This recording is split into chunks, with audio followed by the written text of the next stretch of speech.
what a wonderful, wonderful day we have. Sometimes as a child, when we first became Seventh-day Adventists, I wondered how we were going to fill in the hours. But I learnt that there were some really good things that we could do on Sabbath. And some time ago, it was last year, I presented to you what we as a family did for Sabbath. And I went through all of these texts, and you can see them up here on the screen. The ones in Genesis, the ones in Ezekiel, and the ones in Exodus, telling us about the Sabbath day, whether we were going to rest on it, and that God had blessed it, and that we should remember to keep the Sabbath day and to keep it holy, or to hallow it. And then we looked at the meaning of this word hallow, and that it means to keep things holy. And then I went through, and I'm very quickly going through what we talked about that last time. How do we keep the Sabbath? And how did we as a family, a young family, there was my mum and dad and 3 children, how did we keep the Sabbath? And I went through these things with you, that we prepared the food and our house and ourselves on the 6th day, on the preparation day, that we didn't do any business, so that we didn't go and buy or sell. We didn't talk about work. There was no need to. That Sabbath was from sunset on Friday to sunset on Saturday. That we opened and closed Sabbath. So we had a worship time at sunset, and we had praise and prayer. And because my mum could play the piano and the organ, we had lots of singing. So that was good. And we went to church regularly, and we could do good on Sabbath. And I think the last one here is that we could rest, because Sabbath started at night time, Friday afternoon, Friday night. So we rested first, then we learnt, and then we rested again. And next to that, you can see all the different Bible texts that I talked about the last time. And these were the texts that my mum and dad had studied, and we could learn about how to keep the Sabbath and what we should do on the Sabbath to hallow it as God asked us to do. So that's a very brief summary of what I talked about last time. We then also looked at this next thing, that the Sabbath was a test. And this test consisted of the concept that Jesus said, people worship me, but they don't worship me the way I've asked them to. They teach the commandments of men instead of teaching my commandments. And in verse 6, he says, for laying aside the commandment of God, you hold the tradition of men. And so we needed to be really careful in looking at what we did. And so Jesus said unto them, full well you reject the commandment of God, so that you may keep your own traditions. And I'd like to put it to you that we need to be careful that we don't keep our own traditions, that we keep the commandments of God, and we do so as best we know how. And then Ellen White said, we see the world working to the point of establishing by law a false Sabbath and making it a test for all. This question will soon be before us. God's Sabbath will be trampled underfoot, and a false Sabbath will be exalted. In a Sunday law, there is a possibility for great suffering to those who observe the seventh day. The working out of Satan's plans will bring persecution to the people of God. And already in many countries, Christians are being persecuted. Now, they're not Seventh-day Adventist Christians, but I believe that's not too far away. And you can see that that comes from the second volume of Selected Messages. So, we have a choice. The choice is ours, and God is wonderful. He always gives us a choice. And that choice is God's law or men's traditions. And God's law says the seventh day is my holy day, and men's tradition says Sunday is the day of rest. So, the rest of that quote, because we finished that quote at a point where persecution was imminent. And I'd like us to look at the rest of the quote. And it starts with a but. But the faithful servants of God need not fear the outcome of the conflict. So even though persecution is imminent, troublous times are coming, we need not fear. If we follow the pattern set for us, them, in the life of Christ, if they will be true to the requirements of God, their reward will be eternal life. A life that measures with the life of God. That's an awesome promise. An amazing promise. That if we are true, we will have eternal life. And that life will measure, that will stand up against the life of God. And the last thing that I want to revise with you was these texts from Isaiah. And we talked about how the Sabbath was an exquisite delight. An exquisite delight. And so my question for us today, because that was all, I've summarised it, but that was what I talked about the last time.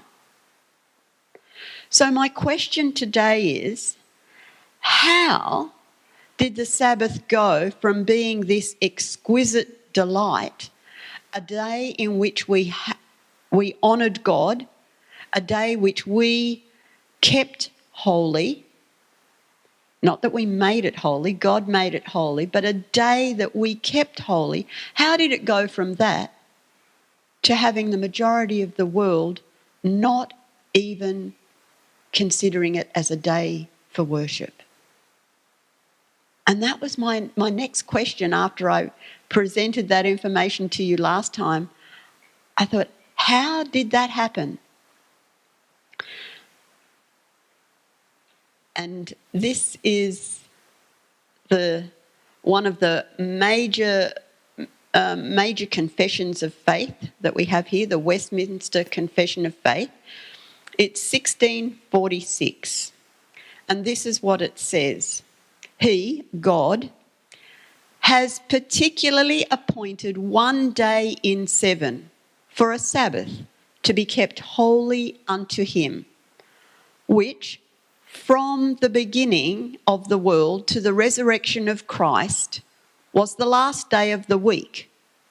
So in this confession of faith, the Westminster Confession of Faith, they have clearly outlined that the last day of the week was the day that God had made holy. And from the resurrection of Christ was changed into the first day of the week, which in Scripture is called the Lord's Day and is to be continued to the end of the world as the Christian Sabbath. Now, there's some truth in this statement, this Westminster Confession, but there is also some error. The first part is true. God has appointed one day in 7 for us to worship him, for a Sabbath, to be kept holy. All of that is correct. And from the beginning of the world to the resurrection of Christ was in fact the last day of the week, Saturday. But then the next part is where the error comes in, where it says it was changed to the first day of the week. Now, if it was changed, I really want to know where it was changed. As a researcher, as a history major, I want the facts. And I used to say to my students, don't just give me a statement. If you can't back it up with some evidence, with some clear factual evidence, then to me the statement is not worth anything. So here we have a statement. Let's look for the evidence. So, Sunday in the New Testament. And I'm sure that there are many of you here who have already seen these verses. There are four that we're going to look at on this slide. The first one is Matthew. After the Sabbath at dawn on the first day of the week, Mary Magdalene and the other Mary went to look at the tomb. As far as I can read into that, it doesn't say this is a changed day of worship.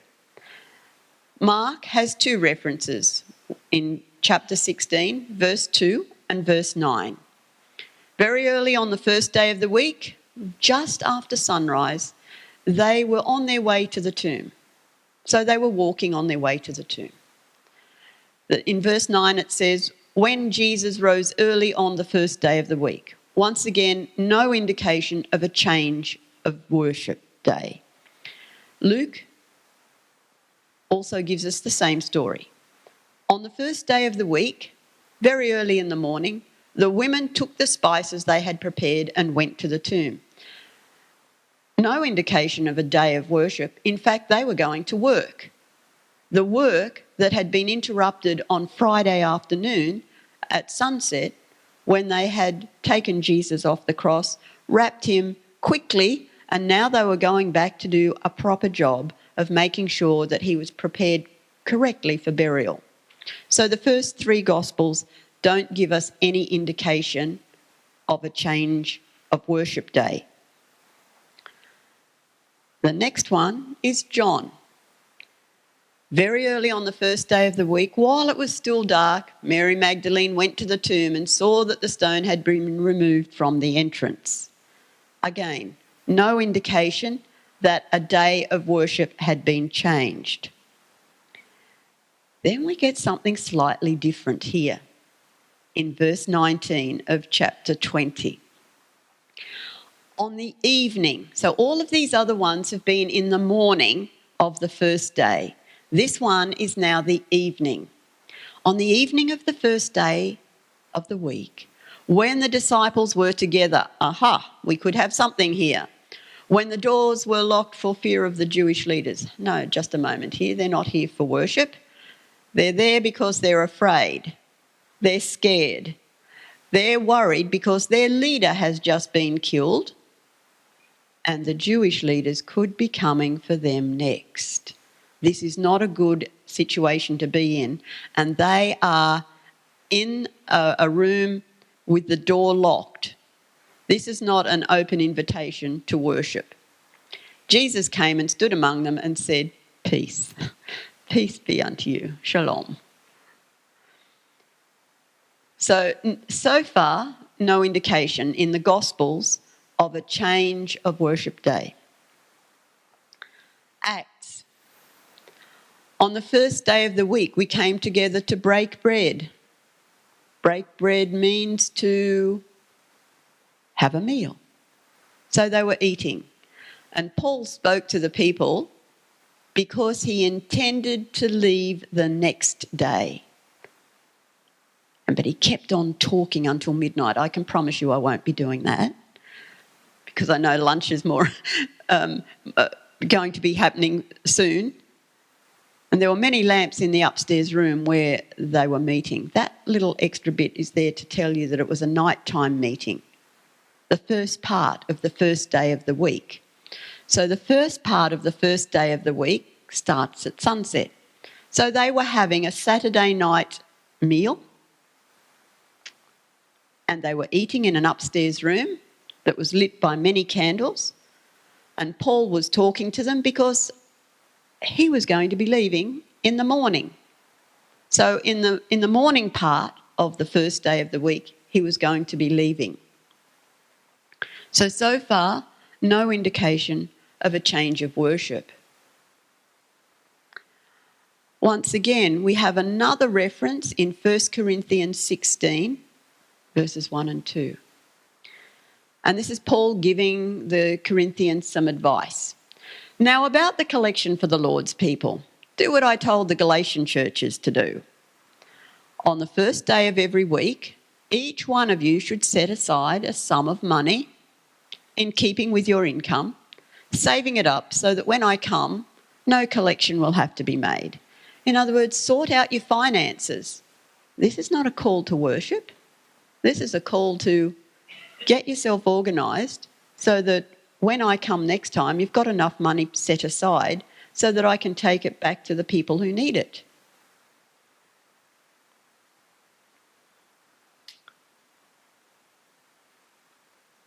We have just exhausted all the references to the first day of the week in the New Testament.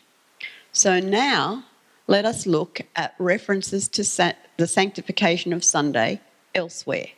And you know that most of the time I like to rely on what it says in the Bible, but we're going to be looking outside the Bible at external sources to see the references to what worship should be. This one here is Cardinal James Gibbons, Faith of Our Fathers.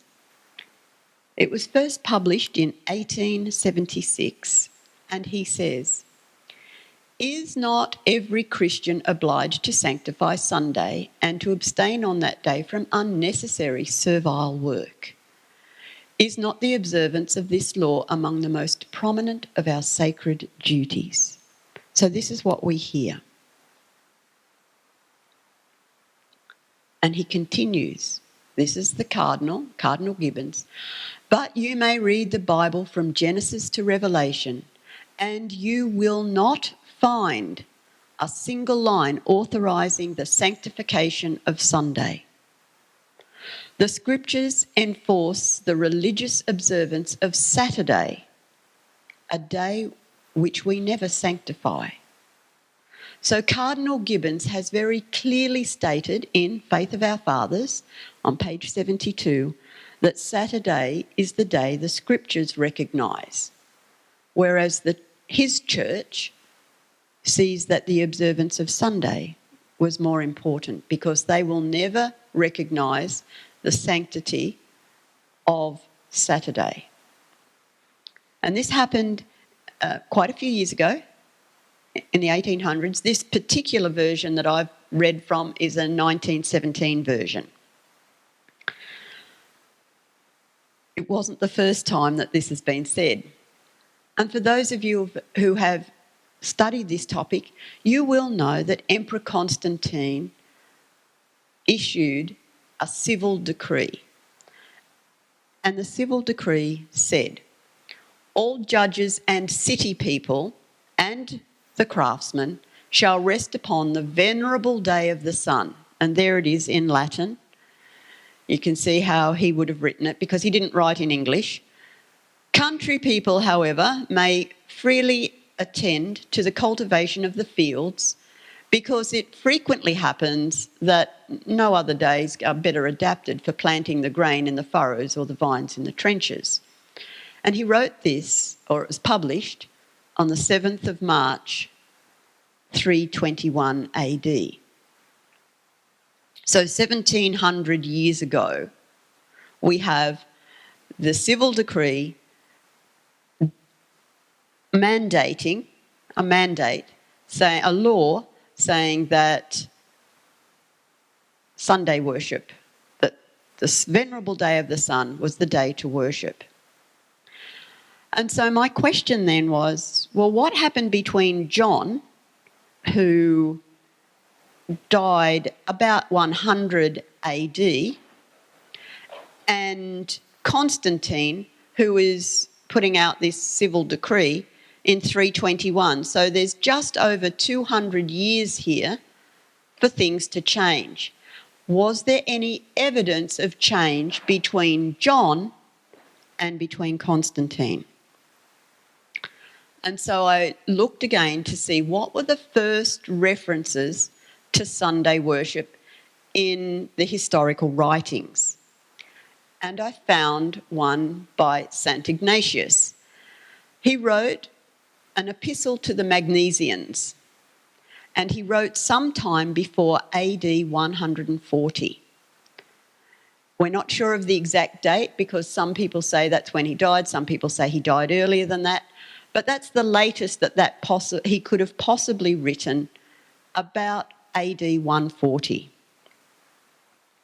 And this is what he wrote.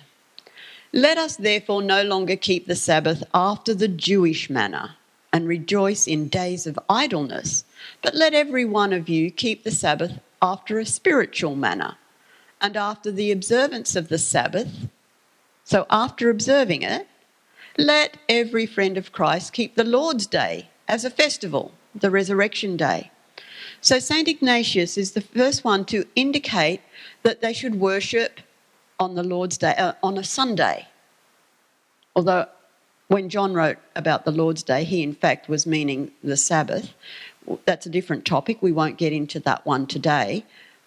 But here is St. Ignatius saying, worship on Sabbath, the last day of the week, but now also keep the first day of the week.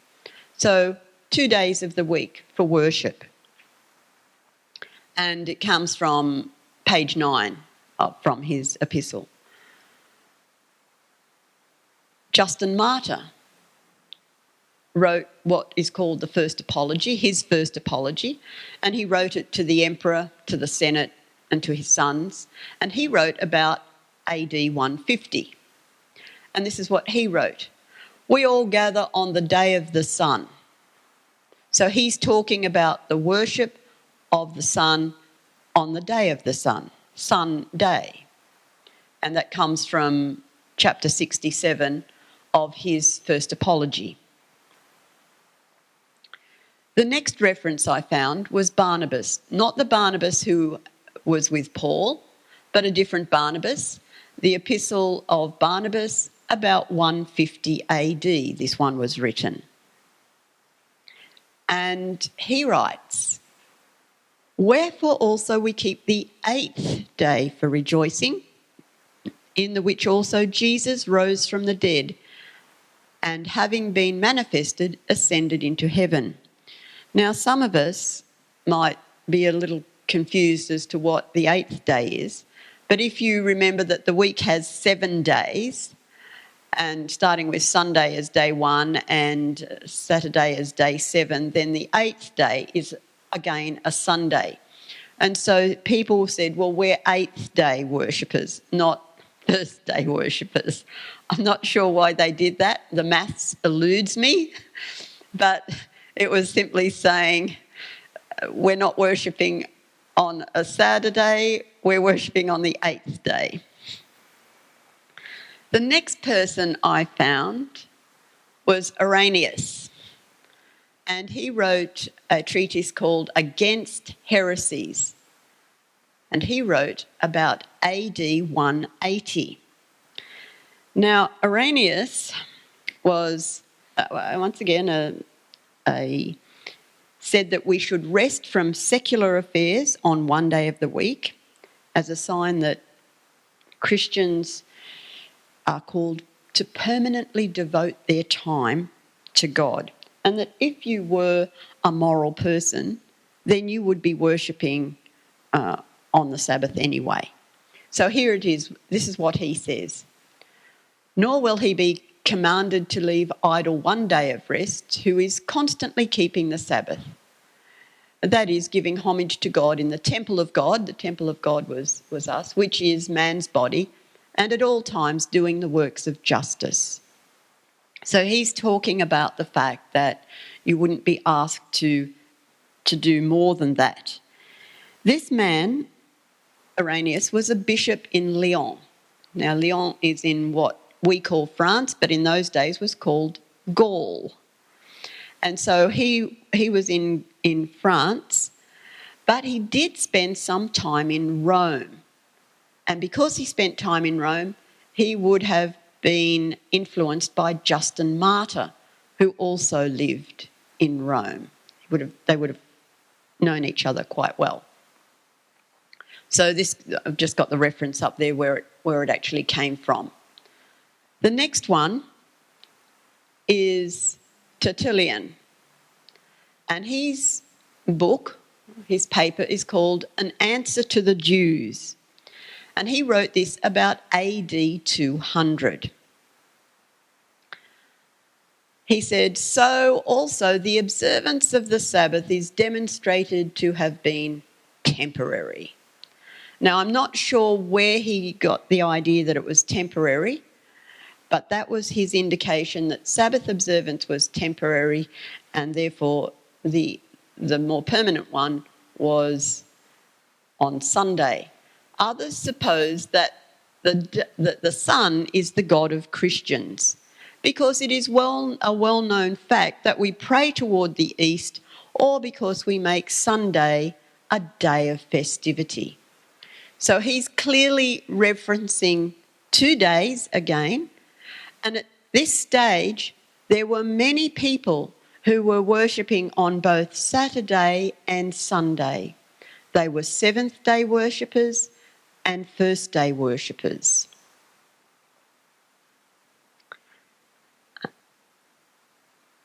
Now our next one is just a summary.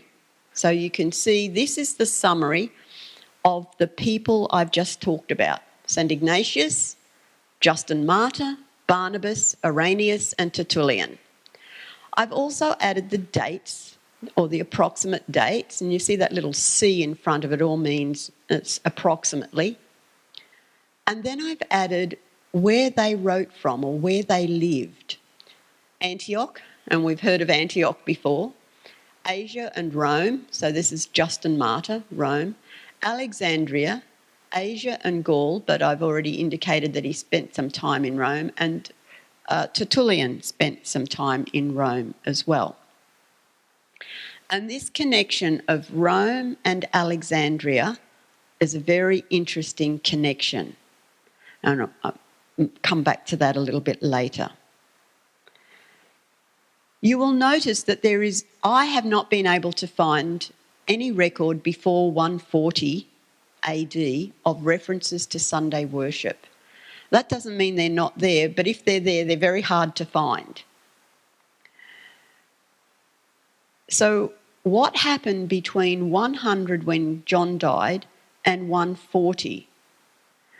And if you look at the historical events around that time, you will notice that the Jews revolted. This was not the first time. The Jews, and I suppose rather than saying the Jews were revolting again, I should say the Jews were rebelling again. Yet again they rebelled, and the time frame was about 132 to 135 AD. At that time, Judaism was an accepted religion in the Roman Empire. But when the Jews revolted, the emperor decided to change the laws. So we have Judaism as a legal religion, and Christianity was seen as a sect of Judaism because it came from it. When the laws changed and Jews were no longer considered acceptable, they were persecuted because they could not control themselves. They kept revolting, rebelling all the time. Well, many times, I shouldn't say all the time, many times. And they became an illegal religion. Then Christians decided they needed to distance themselves from the Jews. And one person decided that, and I don't know who that was, maybe it was a committee, but it was decided that they could distance themselves from the Jews by changing the day on which they worshipped. And so we have no reference to Sunday worship before that revolt, but after the revolt, we have quite a few references. I have not given you all the references. There's multitudes of references. Even though I've mentioned St. Ignatius, he had 20 or more references to Sunday worship. The same with Justin Martyr. They all had multiple references to Sunday worship, where it started, why it was instituted, how it was developed, a whole range of references to Sunday worship. And so I've just given you a very basic summary of their comments. So we also have, now closer to the time of Constantine, a historian, Eusebius, who wrote an ecclesiastical history.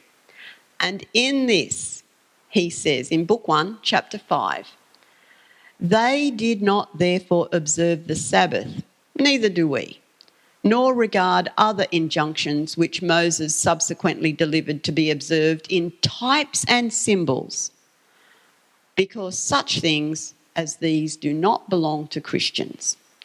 So he's saying, we don't need to follow the Mosaic laws, we don't need to follow the Sabbath, because it's really not a Christian thing to do. So Eusebius, who wrote this ecclesiastical history, was connected with Constantine. So he wrote this. He also continued in another commentary on Psalm 91, "All things whatsoever it was duty to do on the Sabbath, these we have transferred to the Lord's day." That's not God transferring it. That's we have transferred it to the Lord's day as being more authoritative and more highly regarded and first in rank and more honourable than the Jewish Sabbath. Now, the Jewish Sabbath is a term that was often used and is still sometimes used today, but it's incorrect, because the Sabbath began or was given to us by God long before there was even one Jew on the planet. So we've got a few errors in the way people regard the Sabbath. It's not the Jewish Sabbath, it is in fact God's Sabbath. But this is the way it's thought of often by those people who are not in favour of the Sabbath. We have a further reference here in the Constitution of the Holy Apostles, written a little bit later. "But assemble yourselves every day, singing psalms and praying in the Lord's house in the morning, saying Psalm 62, and in the evening, Psalm 140. So they were very prescriptive in how they should worship, but principally on the Sabbath day.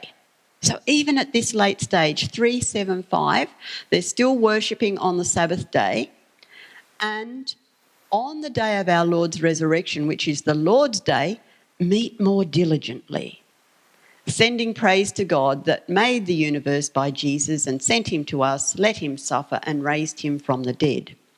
So again, another reference to still people are worshipping still on the Sabbath day, but let's worship on Sunday as well, is the injunction from the Constitution of the Holy Apostles. So we can see how people must have been very confused at the messages that they were getting. So once again, 2 days of worship. Must have been 5 days for working and 2 days for worship. Must have been hard to get all the work done that you needed to get done. Then, a few years later, we have, in 363 and 364, so it went for quite some time, the Council of Laodicea. Christians must not Judaize. So once again saying that you can't do what the Jews do if you're a Christian. You can't be idle on Saturday, but shall work on that day. But on the Lord's day, they shall especially honour and as being Christians, shall, if possible, do no work on that day. If, however, they are found Judaizing, they shall be shut out from Christ. So this was Canon 29 from the Council of Laodicea. This was a very big church council. There were lots of things that changed as a result of this council, but we're just going to focus on this day of worship that they mandated. So we have a range here of references in historical writings to the introduction of Sunday worship, none of which comes from the Bible, but all of which comes from the church of the day. However, there were a few people, and here we have John Chrysostom in his commentary on Galatians in the year 400, who says, there are many among us now who keep the Sabbath in the same manner as the Jews. So there were many people who ignored that mandate from the Council of Laodicea. They ignored that and said, no, we're going to keep worshipping the way we should worship. We're going to keep worshipping the way Jesus worshipped. And I'm just... communication lost, Andrew. I don't know what happened here. Oops. Okay, thank you. Sozomen was also the next person who wrote, and he also wrote an ecclesiastical history. The people of Constantinople and almost everywhere assembled together on the Sabbath, as well as the first day of the week, which custom is never observed in Rome or at Alexandria. So here we come back to these two cities again. And it's these two cities, Rome and Alexandria, that then began to become more important. They became more powerful. And as Rome became more powerful, the practices of Rome spread, and the practices that Jesus and the apostles had instituted slowly began to die out. Sometimes through persecution, sometimes through lack of the custom.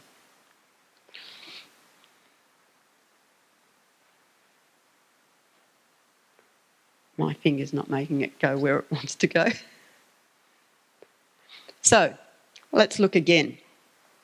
We are told very clearly in the Bible that, and he shall speak great words against the Most High, and shall wear out the saints of the Most High. Yes, we know that bit. And think to change times and laws. Now, I find this a really interesting thing, because times and laws. Mostly we've looked at that and said, yes, we understand the time, that the law has changed. The ecclesiastical law has changed so that we should go to church on Sunday instead of going to church on Saturday. And I was so happy when I saw the calendar and the clock for the children's story. Thank you. Because we had not communicated what was happening here, but God knows and God provides. I think it's wonderful that we have a calendar and a clock, because times and laws have been thought to be changed. God hasn't changed them, because he says, I am the Lord, I change not. That's what he says. And you know, if he had wanted the change to happen, I think he would have told us. He was really clear in how the Sabbath was an important day when he created the earth.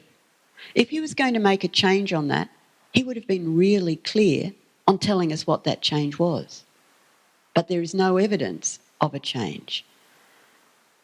But in the change that the traditions of men have made, we see the change from Saturday to Sunday, and we see the change of when the day begins from sunset to midnight. times have changed as well. So not just the law, the fourth commandment has changed, the times have changed from sunset to midnight, when we're all asleep. How can we welcome in a brand new day when we're all asleep after having worked quite hard during the week? The numbering of the days of the week has changed. I was really impressed with this. One of the few calendars still available where Sunday is the beginning of the week and Saturday is the seventh day of the week. I'm wondering if any of you know why the year 1988 is important. Does anyone know why the year 1988 is important? I can see a few reaching for their phones to Google. Expo. Oh, yes, it was Expo. That was one reason it was important. It was Expo because it was the bicentenary year. Yes, another reason why it was important. There is a far more important reason than that one, however. The year 1988 was the year that the first edition of the ISO 8601 standard was published. And I can see you're all just riveted by this small piece of information. What is standard ISO 8601? It's this. According to the international standard ISO 8601, Monday is the first day of the week. It is followed by Tuesday, Wednesday, Thursday, Friday and Saturday. Sunday is the seventh and final day of the week. Did you know that this is now the international standard for the days of the week? And it's been in existence for over 30 years, slipped in there quietly. So if we say we should worship on the seventh day, and we do, what are those people who follow this standard going to say? We already worship on the seventh day. You are the ones who are out of sync. Do you know, and you do know that I know a little bit of Chinese characters because I've preached on that before. Do you know that in China, the first day of the week is Monday? It is first day. Then they have second day. It's already 1 billion people are already operating with Monday as the first day of the week.